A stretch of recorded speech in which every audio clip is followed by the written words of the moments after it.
Hello student, আসসালামু আলাইকুম।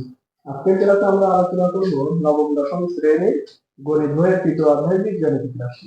এই অধ্যায় শুরু করার জন্য আমাদের প্রথমেই জানতে হবে যে বীজগণিতিক রাশি কাকে বলে। তারপরে আমরা সামনের দিকে সামনে যাবো। দেখো, আমাদের প্রথমেই যদি আমরা জানতে চাই যে বীজগণিতিক রাশি বলে কাকে বলে, এখানে দেখো বলতেছে যে সংখ্যা নির্দেশক প্রতীক এবং প্রক্রিয়া চিহ্ন এর অর্থবোধক বিন্যাসকে বীজগাণিতিক রাশি বলে। তাহলে কি, সংখ্যা নির্দেশক প্রতীক এবং প্রক্রিয়া চিহ্ন এর অর্থবোধক বিন্যাসকে বীজগাণিতিক রাশি বলে। যেমন দেখো, 2a plus 3b minus 4c। এখানে দেখো আমাদের সংখ্যা নির্দেশক প্রতীক আছে, এখানে a, b এবং c। আচ্ছা, বীজগাণিতিক রাশিতে a, b, c, x, y, z বর্ণের মাধ্যমে বিভিন্ন তথ্যগুলো প্রকাশ করা হয়। আর এখানে বলতেছে যে বীজগাণিতিক রাশিতে ব্যবহৃত সংখ্যাগুলোকে ধ্রুবক বলে। যেমন দেখো, 2x plus 3y 2x plus 3y minus 4। এইখানে এই যে 4 যে আছে এগুলোকে বলা হয় ধ্রুবক। বীজগাণিতিক রাশিতে ব্যবহৃত সংখ্যাগুলোকে ধ্রুবক বলে এবং এদের মান নির্দিষ্ট হয়। যেমন দেখো, 4 এর মান কিন্তু 4ই হবে, এটা কিন্তু নির্দিষ্ট। কিন্তু অক্ষরগুলোকে চলক বলে। দেখো এখানে x আর y, এগুলোকে চলক বলে, যাদের মান নির্দিষ্ট নয় এবং বিভিন্ন সময় বিভিন্ন মান ধারণ করে। দেখো, আমরা একটা উদাহরণের সাহায্যে এটা বুঝে নেই ভালো করে। আমাদের এখানে বলতেছে যে x ইকুয়াল 1 এবং y ইকুয়াল 2 হলে, দেখো তাহলে আমরা এখানে x এর মান কত ধরে নেব? 1 ইন্টু 1 প্লাস 3 ইন্টু 2 মাইনাস 4। দেখো, 2 একে 2 প্লাস 3 দুগুণে 6 মাইনাস 4।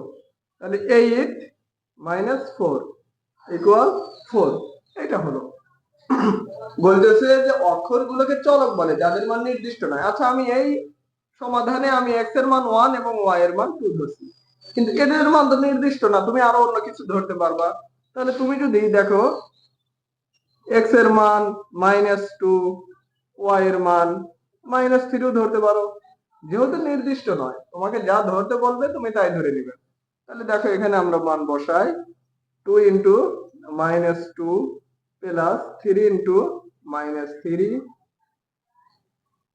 মাইনাস 4। এখানে দেখো, 2 এর আগে কোনো চিহ্ন নাই মানে প্লাস, আর এই 2 এর আগে মাইনাস, দুইটা কিন্তু ইনটু আকারে আছে। প্লাস মাইনাসে মাইনাস, 2 দুগুণে 4। দেখো, প্লাস মাইনাসে মাইনাস, 3 তিরিকা 9 মাইনাস 4।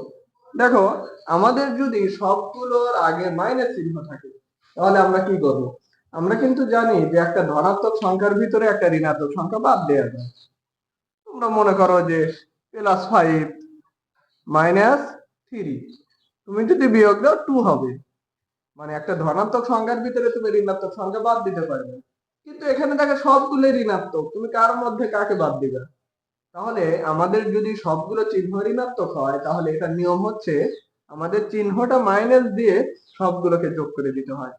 তাহলে 4 আর 4 8, 8 9 17।